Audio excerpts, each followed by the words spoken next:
మీకు ఎంత పెద్ద మార్పు అండి మీ పరిస్థితుల నుంచి. మీరు ఒక పుస్తకం రాద్దామని వచ్చి ఒక ముఖ్యమంత్రి స్థాయి వ్యక్తితో పరిచయం, ఒక దిగ్గజం, సినిమా దిగ్గజం, ప్రపంచం అంతా కూడా అసలు దైవంగా కొలిచి కృష్ణుడు అంటే రాముడు అంటే ఈయనే అని కొలిచే ఒక వ్యక్తి, ఆయనతో ఆత్మీయ బంధం ఏర్పడడం, తక్కువనది వివాహంగా మారడం, ఎన్ని సంవత్సరాలు అయినా కూడా ఎంత పెద్ద మార్పు. అండ్ అక్కడి నుంచి ఒక రాజకీయ బరిలోకి విసిరేసినట్టు మీరు. ఇప్పుడు మార్పులు అనేది ఇలాగే ఉంటాయి, ఊహించని విధంగా జరిగేవి మార్పులు కదా, చాలా అద్భుతంగా జరుగుతాయి ఒక్కోసారి, అది మిరాకిల్ లాగానే అనిపిస్తూ ఉంది. అందువల్ల ఈ ప్రపంచ వింతల్లో ఇది కూడా ఒక వింత అనుకునేదాన్ని ఎప్పుడూ కూడా నేను. ఎందుకంటే ఆ రోజుల్లో పివి నరసింహారావు గారు ప్రధాని అవ్వటం, లక్ష్మీ పార్వతి ఎన్టీఆర్ గారు పెళ్లి చేసుకోవటం, ఈ రెండు వింతలేని చెప్పుకునేవాళ్ళు జనంలో ఉండే మాట, అంత అదృష్టం అని చెప్పుకోవడం అనమాట. అందువల్ల ఎన్టీఆర్ ఇది ఇప్పటికి కూడా నాకు అది అర్థం కాదు కానీ, బట్ అదేదో మరి తెలియట్లేదు చెప్పడానికి. కరెక్ట్ డెఫినేషన్ నేను చెప్పలేను దానికి. ఎందుకు ఆయన నన్ను భారీగా స్వీకరించారు, అంత ప్రేమను అందించారు, చివరి క్షణం వరకు కూడా ఆ భార్య ప్రేమని అట్లాగే ఉంచారు. లాస్ట్ 10 రోజుల్లో చనిపోతారనగా వార్తా పేపర్కి ఒక ఇంటర్వ్యూ ఇచ్చారు ఆయన, కానీ అప్పుడు పేపర్ రాలేదు. దాన్ని లాంచ్ చేయడానికి ముందు ఎన్టీఆర్ గారు ఇంటర్వ్యూ తీసుకున్నారు, యాదాటి కాశీపతి గారు, మీకు ఐడియా ఉందా, నడింపల్లి సీతారామరాజు, ఇద్దరు జర్నలిస్టులు సీనియర్ వాళ్ళు ఆయన ఇంటర్వ్యూ తీసుకున్నారు. 4-5 గంటలు ఇంట్లో ఉండి తీసుకున్నారు. ఆయన ఏం చెప్పారు నేనైతే వినలేదు, లోపల ఉన్నాను. తర్వాత జనవరి 18న చనిపోయారు. చనిపోయిన తర్వాత అప్పటికి ఇంకా పేపర్ లాంచ్ అవ్వలేదు. అందుకని వాళ్ళు ఏం చేశారంటే, ఎన్టీఆర్ ఇంటర్వ్యూ మొత్తాన్ని ఎక్స్క్లూజివ్ ఇంటర్వ్యూ కదా, అందుకని వాళ్ళు ఆఖరి వీల్నామా అనే పేరుతో పుస్తకం బుక్లెట్ వేయించారు వార్త వాళ్ళు. 1,00,000 కాపీలు వేయించి పంచారు వాళ్ళు ఆ రోజు. ఈ మాకు ఇంట్లో ఇదంతా అయిపోయి నేను ఎప్పుడో 10 రోజులకు 15 రోజులకు అప్పుడు చదివాను ఆయన ఇంటర్వ్యూ. అసలు ఏం చెప్పారు, సరిగ్గా 10 రోజుల ముందు ఇంటర్వ్యూ. దాని మీద చంద్రబాబు నాయుడు చేసిన దుర్మార్గాలు, అవినీతి, అతను పాపాలు ఇవన్నీ చెప్పుకొచ్చారు. తర్వాత మీ భార్య వల్లే ఇదంతా జరిగిందంటే నా భార్య తప్పు ఏమాత్రం లేదు, కావాలని నా భార్య తప్పు చేస్తే ఆమెను ఎదుర్కోవాలి కానీ నా అధికారం ఎందుకు లాగేస్తారు అని ఆయన అడిగిన ప్రశ్నలు దేనికి కూడా వాళ్ళు సమాధానం లేదనుకోండి అని అడుగుతూ ఫైనల్గా వాళ్ళు ఏమడిగారంటే, మీ భార్య గురించి మీ అభిప్రాయం చెప్తారంటే, she is a very intellectual lady, this is my opinion అని చెప్తూ ఆయన ఇంటలెక్చువల్ లేడీ, అంతేకాదు ఆమె రాజకీయంగా కూడా చాలా నాకు సహాయంగా ఉన్నారు, నా గెలుపులో ఆమె కారణమయ్యారు. ఇక వ్యక్తిగతంగా అంటారా, నా భార్య విషయం నేను చెప్పాలంటే, there is no goddess more than my wife అని చెప్పారు. ఇప్పటికీ ఇది నేను చెప్పింది కాదు కదా, ఎన్టీఆర్ గారు వాళ్ళకి వార్త ఇచ్చిన ఇంటర్వ్యూలో.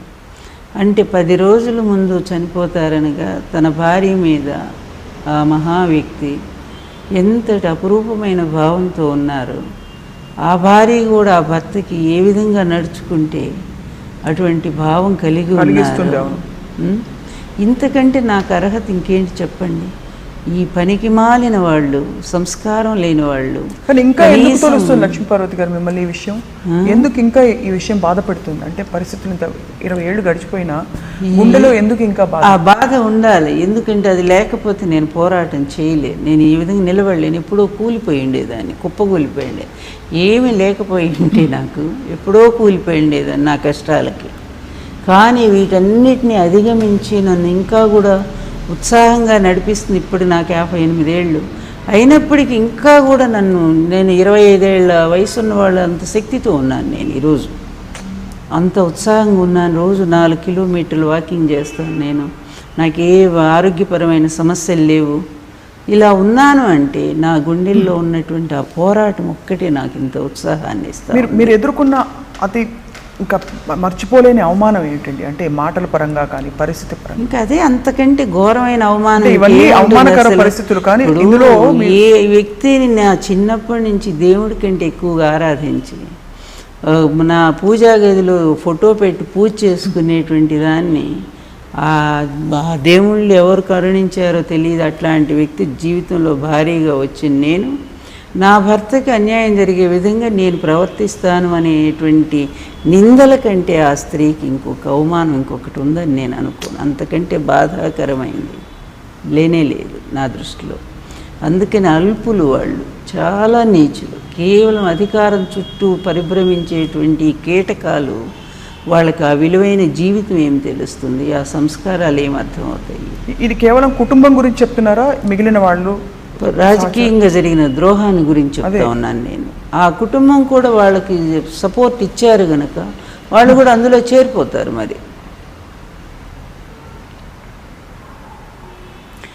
అందుకని ఎన్నో చూశాను, ఎన్ని రకాల సమస్యలు పడ్డాను. జీవితం నాకేనాడు వడ్డించిన విస్తరిగా లేదు. వివాహమైనా కూడా మా జీవితాన్ని మమ్మల్ని జీవించనేలా. ప్రతిరోజు తెల్లవారితే ఏ న్యూస్ వస్తుందో అని భయపడేదాన్ని నేను. రోజు ఒక వార్త రాయించేవాళ్ళు, ఎన్నో అబద్ధాలు సృష్టించారు.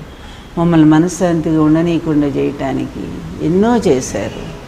అయినా వాటన్నిటిని అధిగమించి ఆ రోజు ఆయన ఉన్నారు కనుక ఒకళ్ళకొకళ్ళు. ఆయన తన కవిత్వంలో కూడా ఒకటే రాశారు, ఆమెకు నేను, నాకు ఆమె, 1+1 = 1. ఇది మా ప్రేమ, ఇది అద్వైతం, అనంతం అని చెప్పి రాశారు. అందువల్ల నాకు గర్వం ఏంటంటే ఎవరు ఎట్లన్నా నాకు అసలు నథింగ్. వాళ్ళ గురించి నేను అసలు వదిలేశాను కూడా దాని మీద. అయితే నేను జీవించి ఉన్నాను కనుక నా పోరాటం కొనసాగించాలని జయంతో పోరాటం చేస్తూ ఉన్నాను. ఈ ప్రపంచం అంతా అటు ఉండనయ్యి నేను ఒక్కదాన్ని ఇటున్నా కూడా నాకేమీ బాధ లేదు. ఎందుకు లేదంటే ఈ ప్రపంచం కంటే గొప్పవాడు నా భర్త. ఈ ప్రపంచాన్ని శాసించగలిగినటువంటి దైవ సమానుడు నా భర్త. అటువంటి భర్త అనురాగాన్ని, అటువంటి ఆయన ప్రేమను, ఆయన అర్ధాంగి స్థానాన్ని నేను పొందిన నాకంటే భాగ్యశాలు ఎవరున్నారు చెప్పండి? ఈ ప్రపంచం ఎంత చిన్నది చెప్పండి కదా.